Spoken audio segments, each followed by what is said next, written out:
अर्धनग्न महिलाओं को देखकर 90% कौन मजे लेता है। एक दिन किसी खास अवसर पर महिला सभा का आयोजन किया गया। सभा स्थल पर महिलाओं की संख्या अधिक और पुरुषों की संख्या कम थी। मंच पर तकरीबन 25 वर्षीय खूबसूरत युवती आधुनिक वस्त्रों से सुसज्जित माइक थामे खोस रही थी समाज को। वही पुराना आलाप, कम और छोटे कपड़ों को जायज और कुछ भी पहनने की स्वतंत्रता का बचाव करते हुए पुरुषों की गंदी सोच और खोटी नीयत का दोष बतला रही थी। तभी अचानक सभा स्थल से 32-35 वर्षीय सभ्य, शालीन और आकर्षक से दिखते युवक ने खड़े होकर अपने विचार व्यक्त करने की अनुमति मांगी। अनुमति स्वीकार कर माइक उसके हाथों में सौंपा दिया गया। हाथों में माइक आते ही उसने बोलना शुरू कर दिया। माताओं, बहनों और भाइयों, मैं आप सबको नहीं जानता और आप सभी मुझे नहीं जानते कि आखिर मैं कैसा इंसान हूँ, लेकिन पहनावे और शक्ल सूरत से मैं आपको कैसा लगता हूँ, बदमाश या शरीफ। सभा स्थल से कई आवाजें गूंज रही थी। पहनावे और बातचीत से तो आप शरीफ लग रहे हो, शरीफ लग रहे हो, शरीफ लग रहे हो। बस यही सुनकर अचानक ही उसने अजीबोगरीब हरकत कर डाली। सिर्फ हाफ पैंट टाइप की अपने अंडरवियर को छोड़कर बाकी सारे कपड़े मंच पर ही उतार दिए। ये देखकर पूरा सभा स्थल आक्रोश से गूंज उठा। मारो मारो, गुंडा है, बदमाश है, बेशर्म है, शर्म नाम की कोई चीज़ नहीं है इसमें, माँ बहन का लिहाज नहीं है इसको, नीच इंसान है, ये छोड़ना मत इसको। ये आक्रोशित शोर सुनकर अचानक वो माइक पर गरज उठा।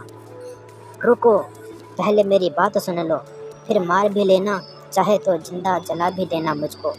अभी अभी तो ये बहन जी कम कपड़े, तंग और बदन नुमाया, छोटे छोटे कपड़ों की पक्ष में साथ साथ स्वतंत्रता की दुहाई देकर, गुहार लगाकर नियत और सोच में खोट बतला रही थी।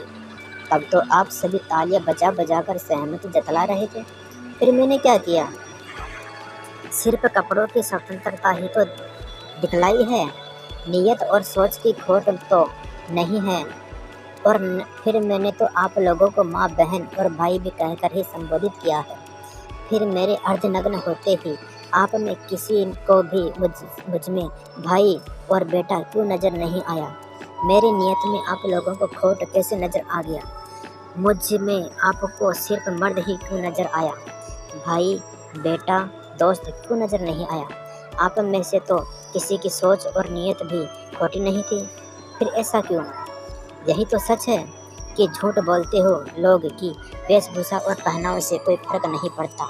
हकीकत तो यह है कि मानवीय स्वभाव है कि किसी को सरेआम बिना आवरण के देख ले तो कामुकता जाग उठती है मन में।